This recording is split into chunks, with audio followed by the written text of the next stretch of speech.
I mean, there are a lot of reasons that banks, you might get a run on a bank. And one of them is people think they're fraud. Yeah. Right. Yeah. Yeah. Right.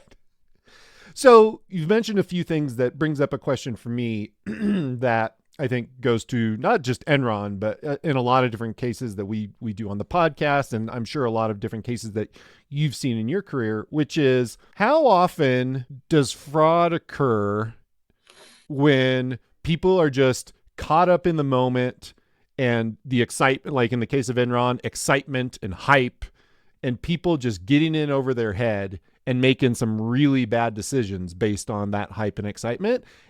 Is that the most common thing that you've seen over the course of your career? Is that what happens to people?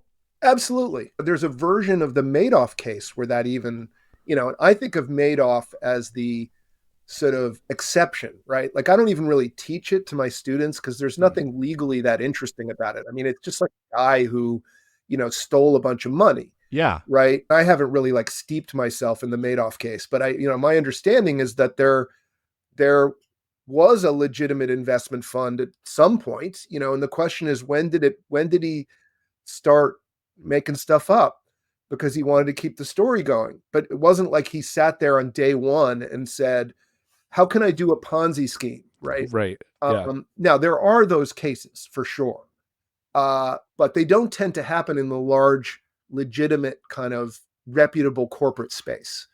And we have lots of fraud cases in that space. And almost all of them are exactly what you're talking about, Caleb, which is inability or unwillingness to deal with bad news and to come clean about business problems. And then there's this creep effect, right? I mean, once you tell the first lie, once you mess with the first number, it's like, you read about what happened in WorldCom. I mean, ultimately that case was, a $1 billion book cooking, right? Where they basically took $1 billion of what should have been treated as an expense and they capitalized it. Right.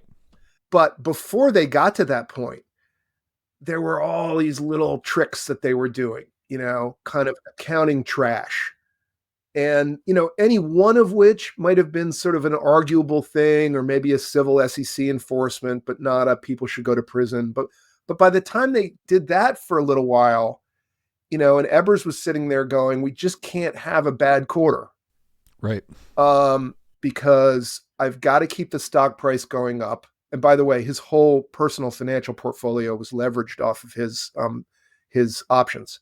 Because the financial advisors, I don't know if they still do this, but they were all telling these guys at that time, this was when stock option compensation first, really took off in massive quantities.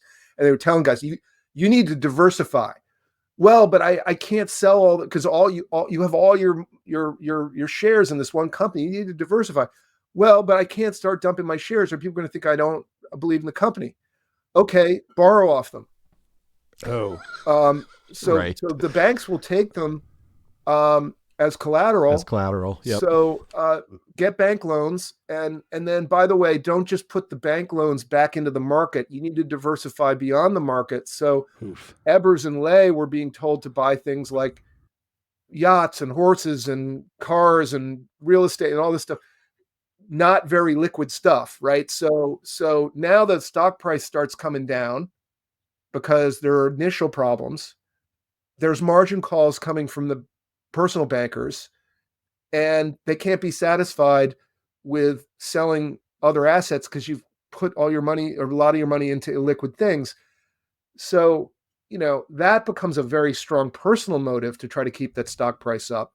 Absolutely. Plus, these companies are being lauded as great success stories, and no CEO wants to say, actually, we're not succeeding.